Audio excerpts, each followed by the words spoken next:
Hey guys, welcome back to my channel. Today we're going to talk about the DeLuna Banks case.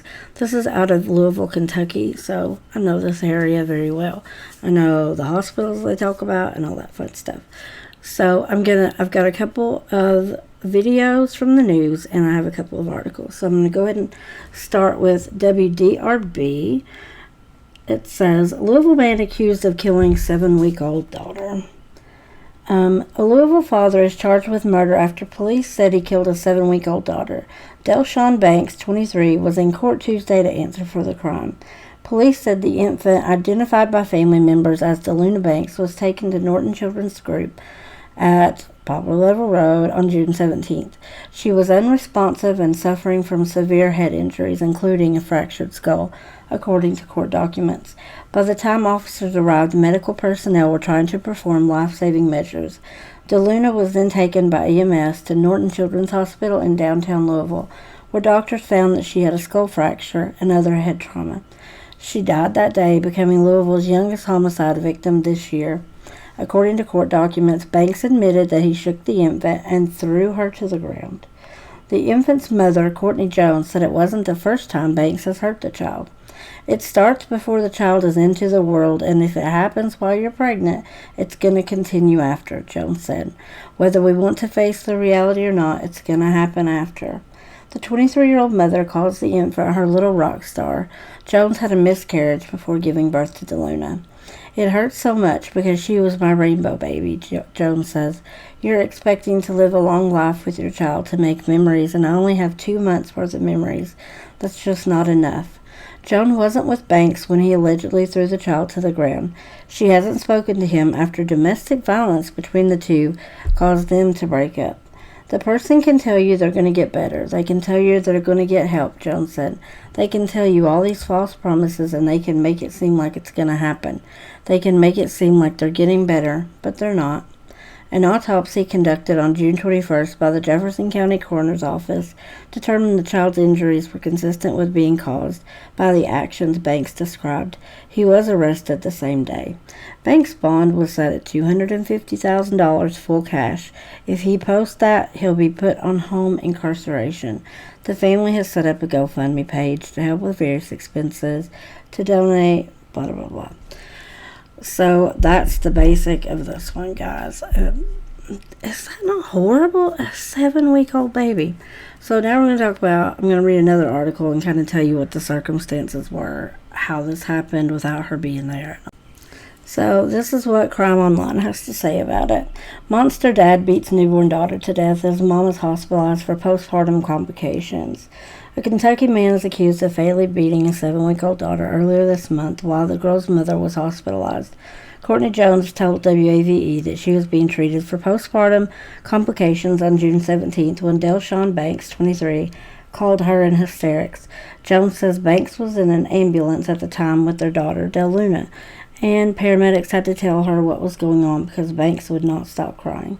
Jones was reportedly at Norton Hospital in Louisville, so she went to Norton Children's Hospital to meet her daughter and Banks. Jones recalled her daughter being essentially dead by the time she got to the hospital and machines keeping her alive. The mother said a CT scan revealed that DeLuna Banks had a skull fracture and a brain bleed, injuries that suggest she was abused. Delshawn Banks allegedly confessed to shaking their daughter and throwing her to the ground, causing the injuries that killed her. To hear that somebody hurt her, and especially the situation, be so severe and serious as it was, I just didn't want to imagine. I didn't want to think that he hurt her at all, Jones told WAVE. WDRB reported that before the baby's death, Jones had not spoken to Delshawn Banks since they ended their relationship due to domestic violence-related issues. Jones told WAVE it was always in the back of my mind that he could do something to her. It was always there, but I just didn't want to listen to it. I know his anger. I was just scared his anger was going to get the best of him one day, or his frustration. DeLuna Banks' death was deemed a homicide on June 19th, and an autopsy was completed on June 21st. The father was arrested after injuries discovered during the examination corresponded with what he allegedly told police happened to the 7-week-old. Baby DeLuna's family was supposed to be preparing for her first steps, her first words. Instead, they're preparing for her funeral. DeLuna, it means the moon. The moon's always with you. The moon is so beautiful. Little Del Luna was only 7 weeks old. She's my little cuddle bug. But she was already feisty, with a mind of her own. She wants to listen to her rock music, her Papa Roach, and there's nothing you can tell her about that. She, my little rock star. But the baby girl's life was cut short, police say, at the hands of her father. I love my baby girl. So to hear that somebody hurt her and to know that the only person she was with was her dad, that's just unbelievable. Del Luna's mother, Courtney Jones, says she was in the hospital last Thursday dealing with complications from her pregnancy when she learned her daughter was in an ambulance and not breathing. Del Luna was taken to Norton Children's Hospital where she died. Hospital staff told police she had a skull fracture and other injuries from abusive head trauma. During a police interview, her father, 23-year-old Delshawn Banks, admitted to shaking his daughter and throwing her to the ground. He was arrested and charged with her murder. It's not fair. It's not fair at all. It doesn't feel right. Jones and her family are now preparing for little Del Luna's funeral. People can help by donating online through a GoFundMe or to Rogers, Awkward, and Lyons Funeral Home. Jones says the proceeds will also go towards legal fees to help keep Banks behind bars. But she says that still does not give Del Luna justice. He can be in prison. It's still, there's nothing that can equal to anything, and that's what's just so not fair. I have pictures of her in this. A tiny pink onesie, cut in two.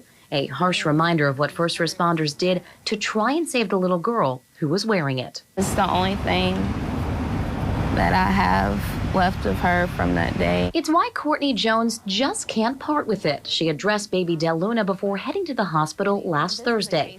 Just 7 weeks after her delivery, she was still dealing with some complications. I'm sitting in the wheelchair waiting to get rolled back to the room, and I get the call that my baby wasn't breathing and he's crying. The baby was first taken to a pediatric practice nearby on Poplar Level Road, unresponsive and, according to court documents, suffering from severe head injuries.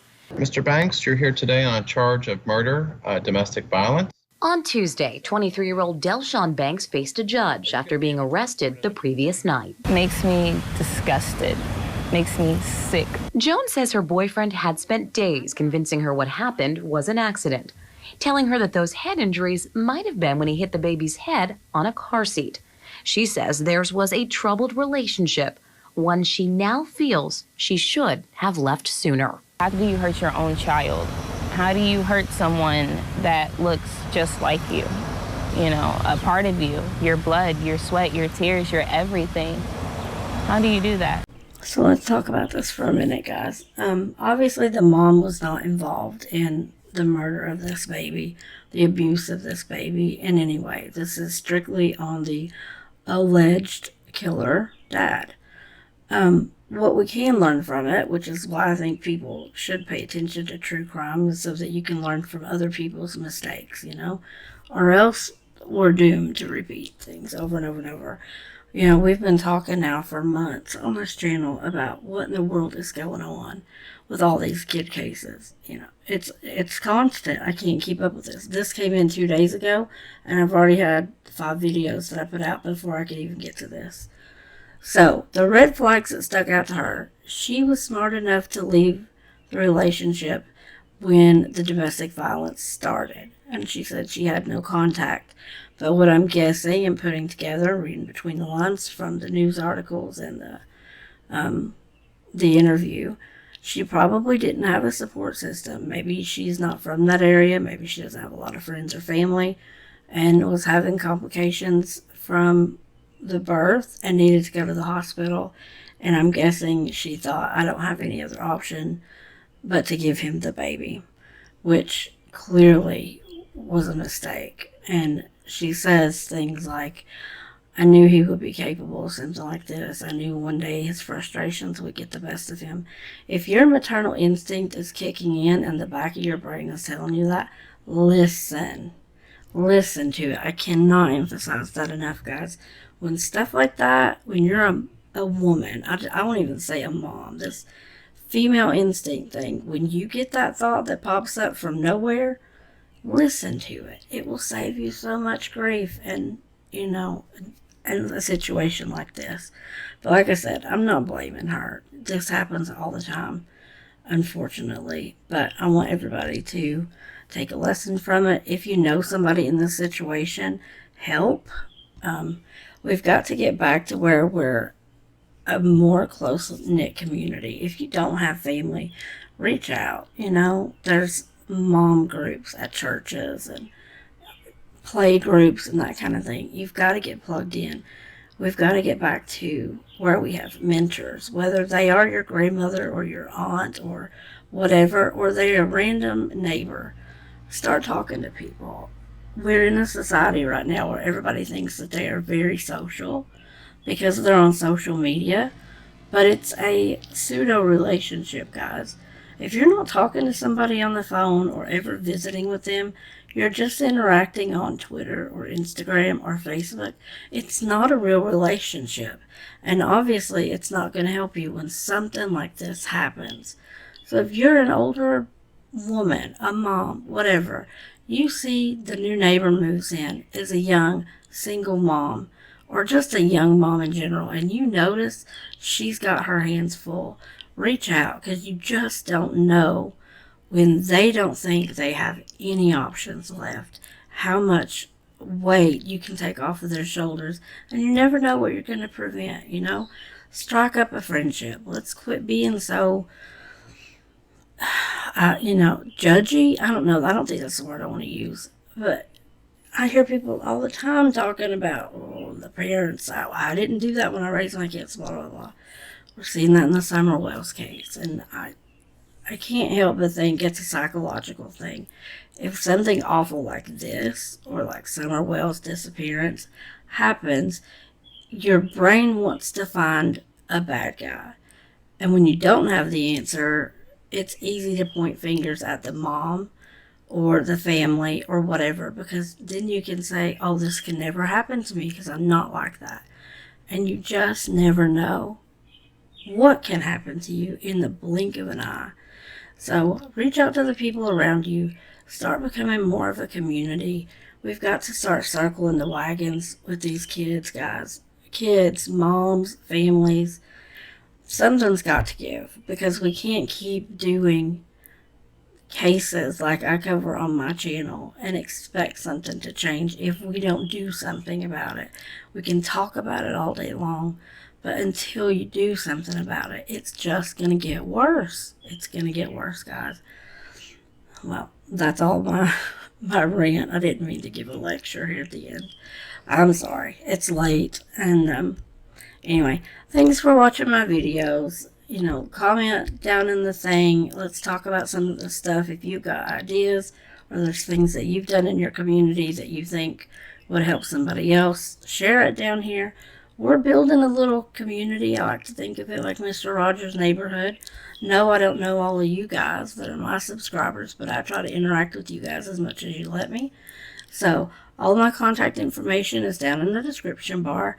I do have the Patreon set up with some behind the scenes kind of stuff, and there's some really cool stuff going on over there if you want to go check that out. All that stuff's in the description. Awen is my best friend, and she's also a YouTube creator if you don't know her. We share a Discord server, so if you're interested in that, and we talk about everything, not just true crime. We talk about makeup and recipes and parenting and Halloween. We've already started talking about Halloween, and we're not all the way through June yet, so we're a bunch of crazy. So if you got stuff to talk about and you want some people to talk to, come visit us over there. But anyway, until next time, guys, bye.